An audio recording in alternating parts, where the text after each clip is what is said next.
This is the Math 7 Unit 1 test corrections. In order to get credit for corrections, you need to copy all of the things that I write as I do the work for these problems that were on our Unit 1 test. This is problem number 15. Which number is the square root of 1? So if I have the square root of 1, that will equal 1 because 1 squared is also equal to 1. And that's all you need to write for this one. Go ahead and pause, write, and then continue when you're ready. Number 16, place the values in order from least to greatest.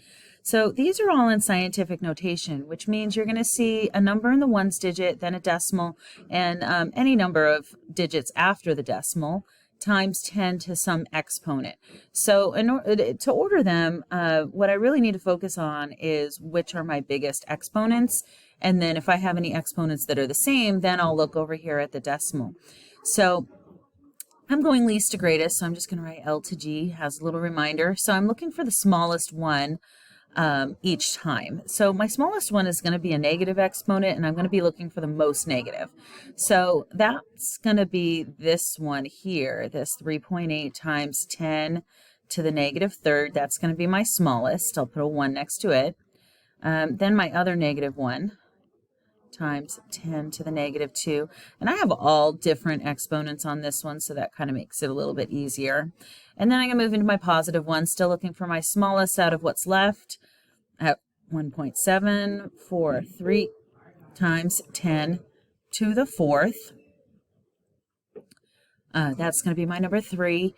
And then number 4 is going to be this one, 5.725 times 10 to the 6th. That's going to be number 4. All right. Next one, we're looking for perfect squares and square roots. And hopefully you have these memorized up to 20. If you don't, you may need to do some experimenting and kind of just try out different numbers and have to multiply them the long way. So this first one, the square root of, I have the perfect square of 81, its square root is 9. The square root of 20, its perfect square, 20 times 20, is 400. 196, this may be one that you might not have memorized, okay? This one's going to be 14. If I didn't already know that one, then I might think to myself, well, 10 squared is 100, so it's going to have to be bigger than 10. 20 squared is 400, so it's going to have to be smaller than 20. So I might pick something somewhere in between. I might try 15, multiply out 15 times 15. That wouldn't be right, but that's okay. You do that as an experiment. When you realize it's too big, you go back and try 14, and you should come to your answers that way, even if you haven't memorized all of these. A little more work, but it'll get you there at some point. Now I have 19, so if I have 19 squared, that one's going to be 361, and 15 squared is 225. And for this one, I'm not going to require you to write a whole lot. Just go ahead and write the numbers along with what matches with it. Okay? And so just fill in the whole problem for this one. What I'm writing in red should be on your paper. And 15. And then go ahead and just kind of write this whole thing up here. Okay, so you'll have a nice little table that you can look at when you're studying. Next one, number 18. In a game, Bradley was supposed to find the square root of a number. Instead, he squared the number and said 81. What number should Bradley have given? Okay, so he was supposed to find the square root of a number, but instead he squared it. So if he had 81 and you take the square root of that, you get 9. Okay, so if he was supposed to find the square root of that number, and instead he squared it. So his question was, what is the square root of 9? he squared it and he got 81. But he was supposed to take the square root of 9, so his answer actually should have been 3. So this problem was a difficult one, and it takes a little bit of critical thinking and careful reading to get this one right. Okay, so make sure that you're reading your problems carefully if you had trouble with this one. All right, order from least to greatest. We've got lots of these. All right, so just like our other ones, we typically are going to need to put these kinds of problems in the decimal format, but sometimes we can kind of get away with, since you don't have access to a calculator for these problems, sometimes we can kind of get away with figuring out some of it without actually calculating all of that out. And that's going to be the case with this one, because I can see I've got 2 of my numbers are negative, 2 of them are positive. My negatives are always going to be smaller than my positives, so I can kind of start there. And when I look at my 2 negative numbers, I have negative 3 and 18/24 and negative 2/8. I know that negative 3 and 18/24, that one's going to be my number 1. It's going to be my smallest because it's going to be the most negative because I have that negative 3 in the ones digits. Okay. And then the fraction, this is not a mixed number, it's just a fraction. So this one's going to be my next one in my negatives. And let's see how far we can get without converting anything. So now I have, I'm looking for my smallest one between the 3 and 13/20. So these both have, these both are, one of them's a mixed number, one of them is just a whole number. But we're kind of lucky on this that they both have the 3 as their whole numbers. And so I have just 3, and then I have 3 and then a fraction on top of that. So that means that my 3, that's going to be number 3, and then this one's going to be my number 4. And so I actually got away with not having to convert anything. Don't assume automatically that you don't need to convert to decimals. You really do need to analyze it, and sometimes you can get away with this, but typically you are going to have to change things to decimals to order them. Number 20, which decimal and fraction is equal to the number 10 to the negative 5th? So if I have 10 to the negative 5th, that is 1 over 10 to the 5th, which is also equal to 1 over 10 and 5 zeros. 1, 2, 3, 4, 5. It's also equal to 0. And then I would have 5 digits after that decimal. 1, 2, 3, 4, 5. Okay. And what they're looking for here is the decimal and some kind of a fraction.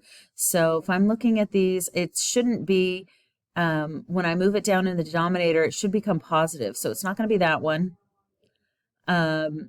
It should have 5 decimal places, 1, 2, 3, 4, 5. So that meets my criteria, and it looks like that one does too. This one, it has a negative on the decimal, so that's no good.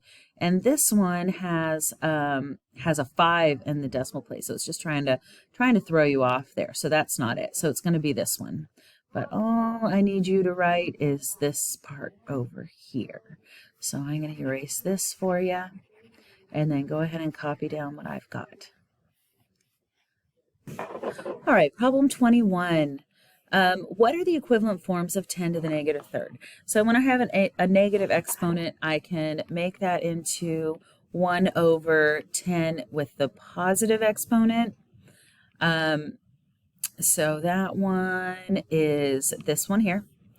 I can turn that into, I can expand out the 10 to the 3rd, which would give it 3 zeros.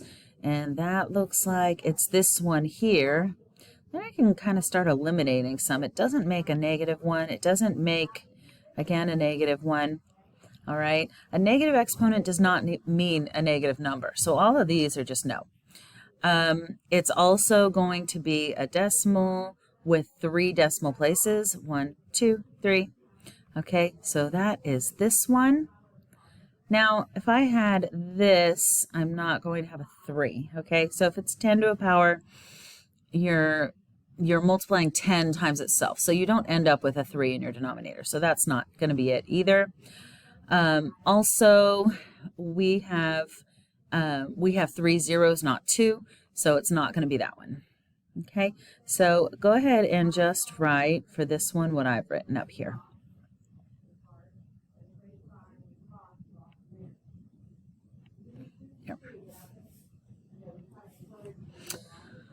All right, number 22. For each of the values in scientific notation, find the expanded form, then place the values in order from least to greatest. Okay, so you don't always need to put it in expanded form in order to put it from least to greatest, and since this problem really is just asking you to order it, I'm not necessarily going to put them all in expanded form. It's just not necessary.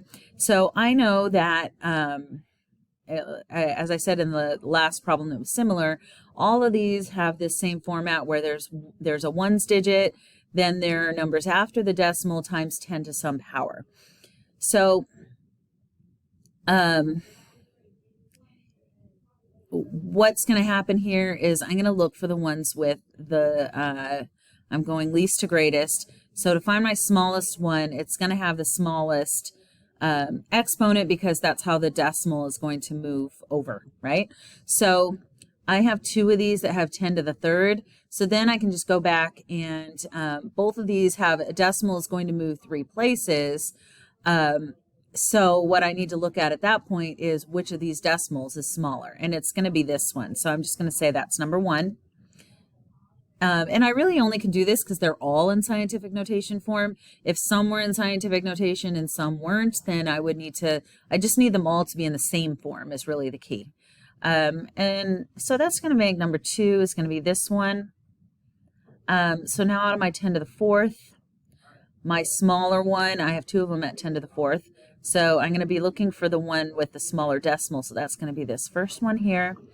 And then it's going to be this one here. So for this one, just go ahead and write the scientific notation form. So write this part and then write your ordering for it, or you can reorder it on your paper so that they are actually top to bottom. That is up to you. All right, number 23. The average ant weighs about 1.0 times 10 to the negative 5th. What is 1.0 times 10 to the negative 5th written in scientific notation? So what I do is I just write, so I had 1.0, and I just leave the decimal point out to start out because I'm going to move it anyway. And then with my pen, I'm going to go in the negative 5 direction. And if I'm going negative 5, I need to make this into a smaller number. We get bigger numbers when we move to the right because we add zeros, right? If I move to the left, it turns into a decimal, turns into a smaller number. So that's kind of what tells you what direction to go into is whether it's negative or positive. So I'm going to start here, and I got to move over 5 spaces. So 1, 2, 3, 4, 5. My decimal will go here, and I'm going to just fill in zeros in all those blank spaces that were there. Teachers and students, Mrs. Pack sent an email with a list of students who will be makeup testing today. Please read. All right, so this is going to be my answer here. 0, when you have a decimal, when there's zeros and nothing else after those zeros, you don't actually really need that number. So this number it can just disappear. So I've got 1, 2, 3, 4 zeros and then 1. So that's what I'm looking for here. I'm just going to, after I've done all this work, I want to make sure I pick the right one. So it's going to be this one here. Okay. The teacher asked Sebastian to write the absolute value of a negative 8 on the board. How should he write it? So absolute value of negative 8 is going to look just like this. Your answer would be positive 8. And so here's your answer. Number 24, find the missing exponent. All right, so this one, so if I have a 10, If it was to the power of 1, it would stay the same, right? So whatever my exponent is how many times I would move a decimal point over, and then that's going to fill in the rest of the zeros, right? So it would start here, and I need 2 more zeros. So so it's going to be 2. Oh, 3. Yeah, so it's 3 because if 10 to the first is 10, we move it over 1, so that makes it 10 to the second, then the third one makes it 10 to the third. But the easier way to remember it really is that 10 to the third is going to give you 3 zeros. 10 to the 1 gives you 1 zero, 10 to the 2 gives you 2 zeros, 10 to the third gives you 3 zeros. So simple as that. All right, number 26. The area of a square is given by a equals s squared, where s is the length of each side of the square. If the area of the square room is 64 square meters, what is the length of one side? So we've done a few similar problems to this already. So here's your square room. Your area is 64. Here's your length. To find the area of any square, you just find the length of one side and multiply it by itself because all the sides are equal anyway. Okay, so what you're essentially doing is finding the square root of 64, which is equal to 8.